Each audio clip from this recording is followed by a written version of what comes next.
Hi, I'm Kate Bowler, and this is Everything Happens. Look, the world loves us when we are good, better, best. But this is a podcast for when you want to stop feeling guilty that you're not living your best life now. We're not always having the juicing spree of our lives. I used to have my own delusion of living my best life now. I'm a Duke professor, wine and cheese enthusiast, wife and mom, Instagram gold. Then I was diagnosed with stage 4 cancer. That was 4 years ago, and I'm still here, and now I get it. Life is a chronic condition. The self-help and wellness industry will try to tell you that you can always fix your life. Eat this and you won't get sick. Lose this weight and you'll never be lonely. Believe with your whole heart and God will provide. Keep this attitude and the money is yours.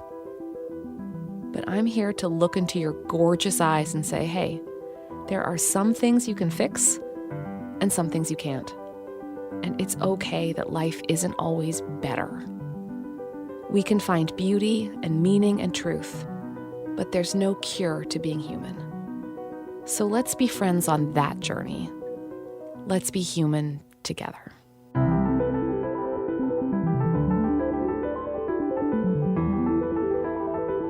There are some secrets we'd rather not tell, but that eat us alive. The affair, the lump we've been trying to ignore, but we know it's probably not nothing. The addiction that has slowly crept its way back into our lives. The sinking loneliness we feel. That reason for the estrangement that keeps us from picking up the phone.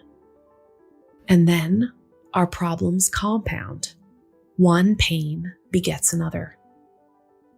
Our unsolved problem becomes the breeding ground for a different kind of separation. Shame. Shame keeps us separate. Shame keeps us without words. Shame keeps us trapped in the lie that no one will understand and that it will never get better. Shame whispers, you should do more, and you're nothing until you finally get over this. Shame is quite certain that we are stuck forever. My guest today knows a lot about shame, as she realized she was trapped in an eating disorder that had very little popular awareness, a problem with no good name. Her name is Susan Burton, and she is lovely and fancy. Susan is an editor at This American Life, and her writing has appeared in the New York Times Magazine, Slate, and the New Yorker. And she has a gorgeous new memoir called Empty. It's a book about a secret, and how this secret threatened to swallow up all the beautiful parts of her life that she had planned on keeping. I know a lot of people will relate to the all-consuming fears and desires that she'll be talking about today. Today is a tender conversation, because it's not a victory story. Issues with our bodies are not ones we overcome because our bodies are, living things. We have to keep feeding them. We have to keep knowing how to love them as they change. So I think what you'll hear today is about how we struggle against our hungers. And oh geez, do we need compassion for that? Susan, I'm so glad to finally meet you. We are book siblings. We both have the same editor, and I feel like we obviously then share the same brain. Welcome to my brain. Hi, Kate. I'm so glad to be here because I likewise have been having the same feeling about you. Aw. Well, right now, just for you, I'm wearing my Yale sweatshirt.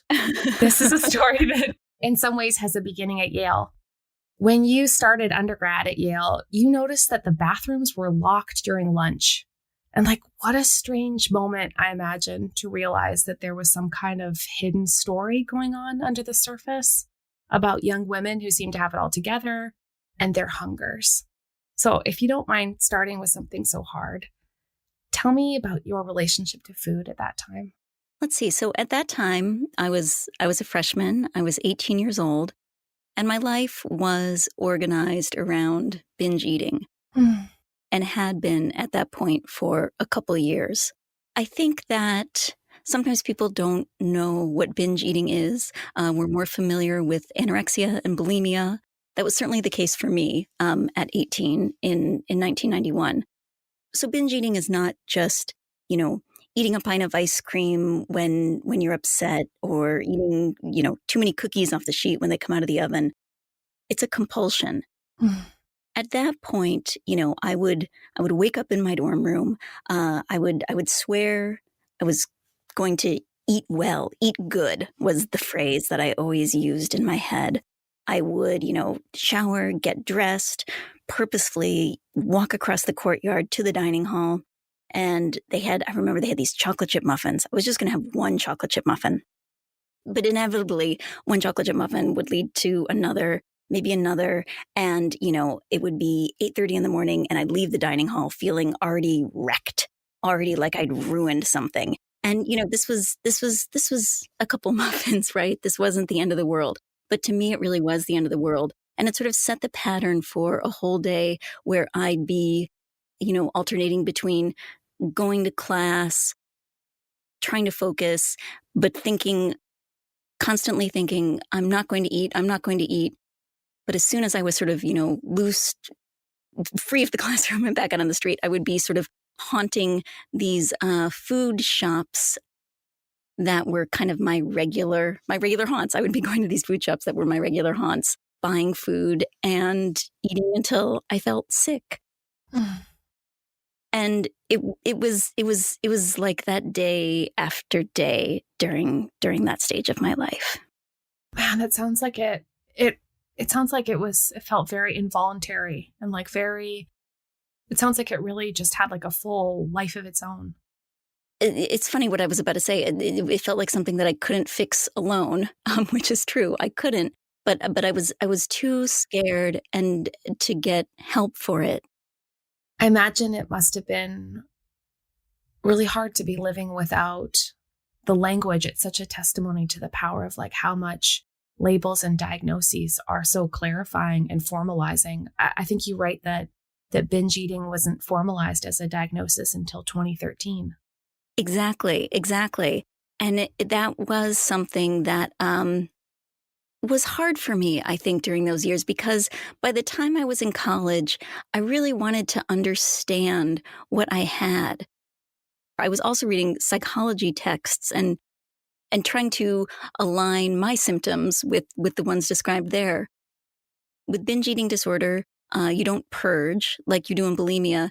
And I was sort of, most of the literature about that time was about anorexia or bulimia. And so I didn't, I felt I didn't do this like second step. I binged, but I didn't purge.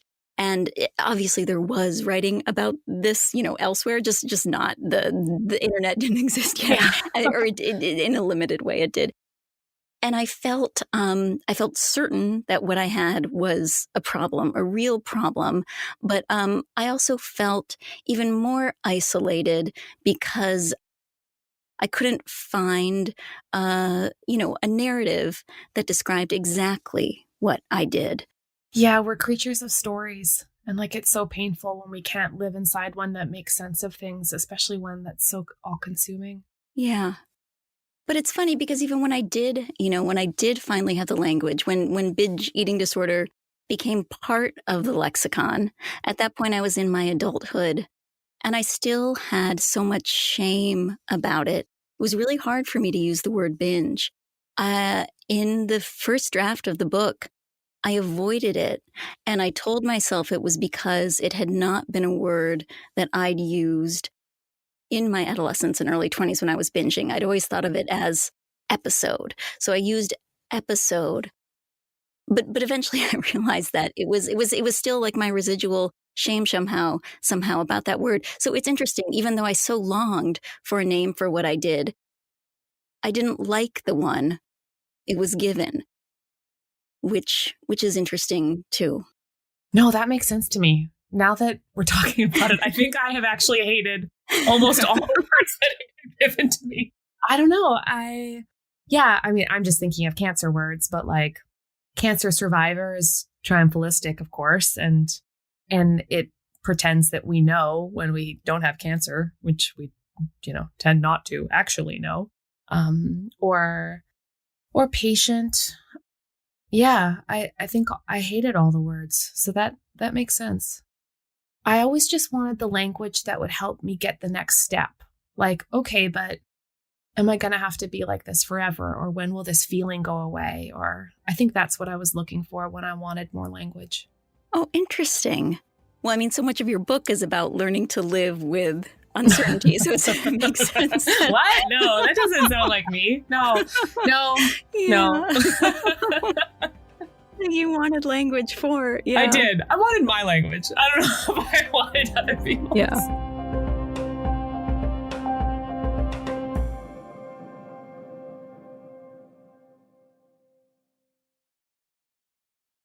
You have this really beautiful and brave way of talking about reckoning with our bodies and with food. And you write, I never forgot about food in the way that you never forget anything you fear. And that sounds so right to me. Like, no matter what it is that scares us, there are realities in our lives that deeply change the way we think and exist in the world. But for people who don't know, like, how is being haunted by food different maybe than other things?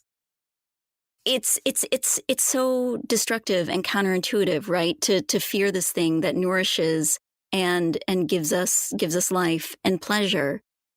We need it to survive. And so one can't just get rid of it or eliminate it from a physiological perspective. And I think I would have told you I just didn't like a lot of foods, but looking back, I understand that I was trying to control food and, maybe because what my family life felt so out of control. My parents had a tumultuous marriage. But part of recovery for me has been learning to be less anxious about food, about not making it ritualized and safe, about, in terms of uncertainty, about both with anorexia, which I also have struggled with, and with binging. It's very ritualized. Even with binging, even though I would eat so much that I felt bad, I sort of knew what feeling was at the other end of a binge. With anorexia and eating very little, I knew what it was to feel hungry. I also knew what it was to, what I would feel like after I ate, half a yogurt or something. And part of moving through that anxiety is learning to eat and not knowing how I'll feel when I'm finished, and being okay with that uncertainty. And that's been a way through the anxiety for me. Yeah, that makes sense. What we think of as pickiness sometimes can actually just be a desire for control. And so much of your book, which is just so beautiful, it details your childhood and adolescence and your parents' divorce. Looking back, what kind of message did you get from your home, do you think, about whether your body was good? I was never criticized. My body was never criticized by anyone in my family, really. But the women in my family especially were very self-critical. So my mother was always talking about her stomach. My aunt was also very invested in the size of her stomach. My my grandmother once sort of famously within our family said, oh, I'm so glad I have thin grandchildren. So it wasn't a critique, but it was something that I remembered, like, oh, it's good to be thin. It's better to be thin. And, we always had scales, like my grandparents would always order kind of like the latest scale from the Sharper Image catalog. And then they would send it to us. And I remember weighing myself on all those scales through my whole childhood. All of which is to say, there was never anything wrong with my body, but I did internalize the message that being thin mattered. Yes, that makes so much sense to me. And for all parents who are like, well, I never said anything, but the indirectness with which we communicate accidentally express our self-criticism, our fears about our bodies. And especially, I think, for women, this feeling like we need to shrink, that we are reducible somehow, that we should be reducible. Yeah, no, I think that's really true. And I think that there was also so much unsaid. I hit puberty early. I was 10 when I got my period, and by then I had, hips and breasts and a waist, and I really I didn't like this new body. I wanted to be the little girl I'd been, like with a flat chest in a tank suit. I didn't hate my body, but it didn't feel like mine. And a lot of my early issues with anorexia in my mid-teens, I was really trying to get back to this kind of preteen body, and it would have been helpful to be able to talk about, just puberty and my changing shape with my mother. As I think that's as equally connected to the issues I had with food as the idea that being thin was somehow this mandate. Mm-hmm. I thought you described the ideal so vividly. It reminded me of like in my worst moments with cancer, I remember how much I was being praised for being skinnier. Wow. Of course, the great irony was that like I wasn't healthier. I was dying. And it had been, and then with chemo, I got really puffy, and it was really hard not to be self-loathing when it felt like there was really only two choices, that I could be trying to move toward health and being in a body that felt and looked uncomfortable to me, or being this unhealthy version, which looked decorative, but was actually, I don't know, death. So it felt very odd. And I've heard so many other people describe like, it's hard to find that place when sometimes we're praised in our worst moments. Yeah. And so, just so telling that even as you're in the midst of chemo and cancer, that people are still commenting on your body. And it's just bonkers. I don't know. I really enjoyed the language you're giving in your book, because it did make me think like, I think there just needs to be a richer, fuller picture, especially for women, about what it feels like to want to nourish ourselves instead of always be sort of scaffolded from the outside in. No, that's true. That's really true. I've really had to learn how to nourish myself. I'm still learning what that feels like, because for so long I believed that emptiness and hunger was the nourishing thing. I wouldn't have used the word nourishing, but it was my equivalent, because I believed that being empty and hungry, that meant possibility to me. Mm-hmm.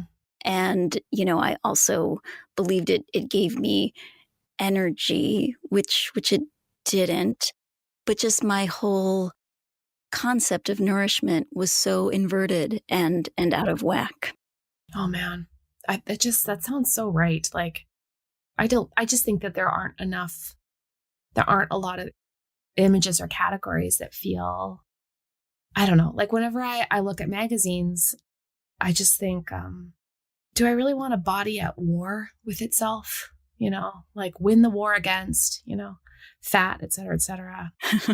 So I study the self-help industry and its best friend, the wellness industry.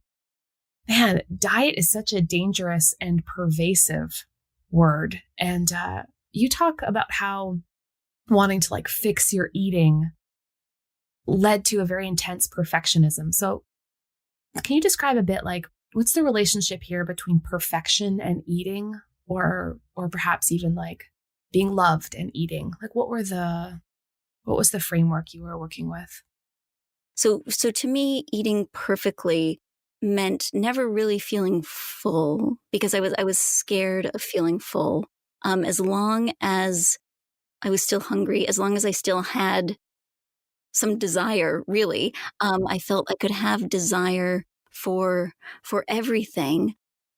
It felt to me like the only way that I could be a good parent, a good worker, a good spouse, a good friend, was to be empty, because if I didn't eat perfectly, that meant I would be so distracted by food, by, by not only the satiation of food in my body, but by the self-loathing that would accompany having eaten too much.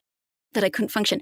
Saying this all out loud sounds, it sounds ridiculous, but these were really the operating principles of most of my adulthood.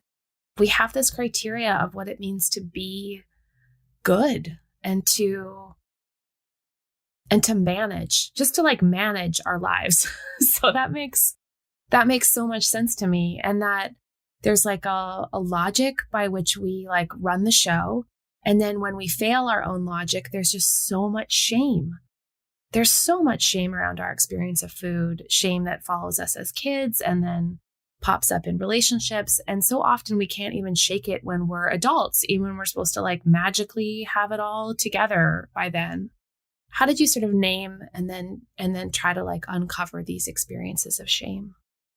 So what happened was 10 years ago, I signed a contract to write a book that was a very different book than the one I ended up writing. The book I was meant to write was a cultural history of teenage girlhood, intertwined with the story of my own adolescence. I'd been, really invested in the mythology of the teenage girl ever since I was like a middle schooler myself. But when I wrote the first draft, sort of marching through the cultural history, and midway through, found myself writing about my eating disorders. And the book became something very different, very raw. And I was paralyzed because this was a secret I'd kept my whole life. Not even my husband, whom I met when I was 17, knew about my experience with binging. Oh. But I was too scared because of shame, and also because writing about it would require me to acknowledge that I was writing about them in terms of my adolescence, but would require me to acknowledge that they'd never really gone away. And the first time I told my husband was last January 2019. We were both 45 then. We've been together since we were 20. So it was a long time coming. And I suppose I told the secret in therapy not long before then. And even to be talking about it with you is really kind of radical for even where I was, a year ago, 2 years ago. Amazing. But that makes so much sense. I think people imagine that writing a book is like a public act, but it sounds like for both of us, it was a very private act. Like it was the things we weren't saying yet that crystallized in a different way before it was allowed to be other things. Yeah. How did that process work for you? I didn't imagine it was anything except I felt like I'd been lying for such a long time about what the experience of illness felt like and what the lead up to it felt like. And so I wrote it down because I felt like I was much angrier and much more hurt than I realized. And I was much more scared, and it felt like it was culturally unacceptable and unacceptable to my family to say most of the things. Not that they didn't want to understand, but because almost everything I could think of saying was going to hurt somebody.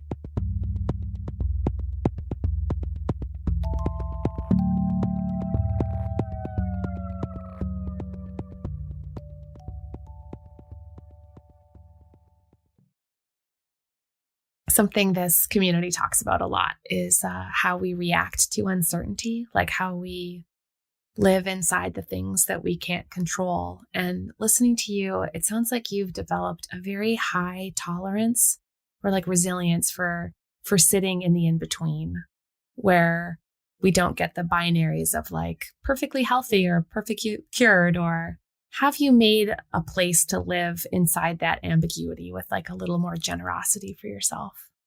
Part of me wishes I could be a more sort of effective spokesperson for my own story, that I could say to somebody, here's, with an eating disorder, here's how you get from A to B, and here's what it looks like to be fully recovered.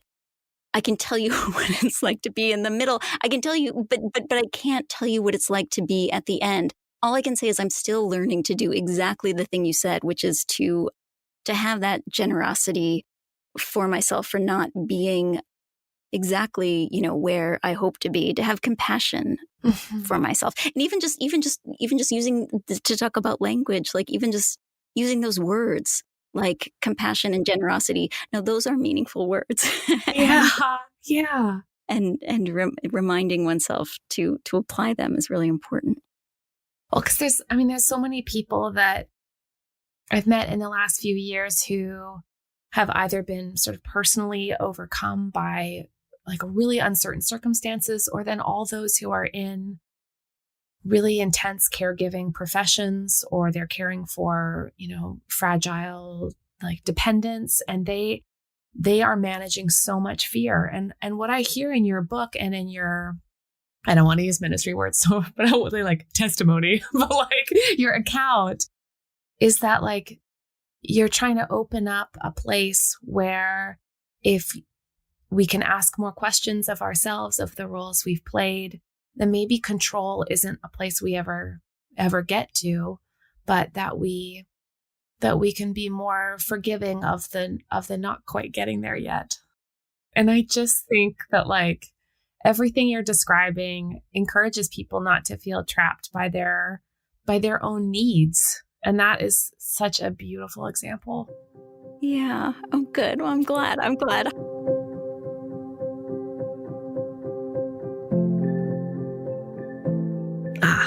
This flesh and bone, these cages, these places of freedom and constraint. We want our bodies to be perfect, but instead they're reminders of what we can't master, what we cannot perfect. What we have to do is gently nudge them along with food and sleep and movement and life itself. So let's give up the myth of perfection. Perfection in what we eat, perfection in what we assume our bodies should look like or feel like, perfection in imagining you'd be over this weird body stuff by now.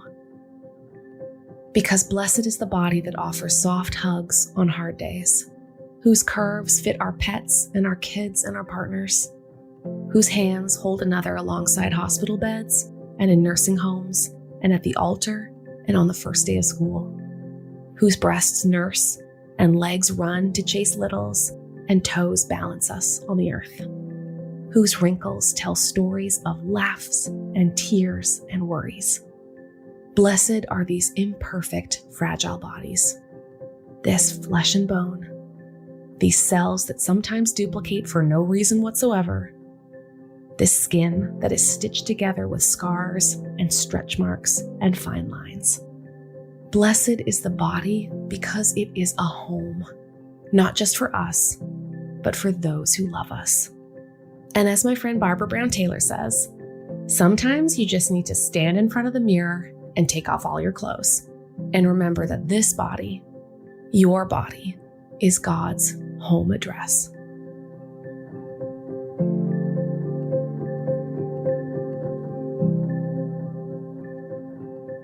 This podcast wouldn't be possible without the generosity of the Lilly Endowment.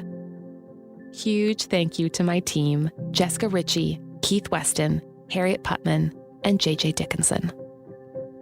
Don't miss an episode. Be sure to subscribe to Everything Happens wherever you listen to podcasts, and I'd love to hear from you.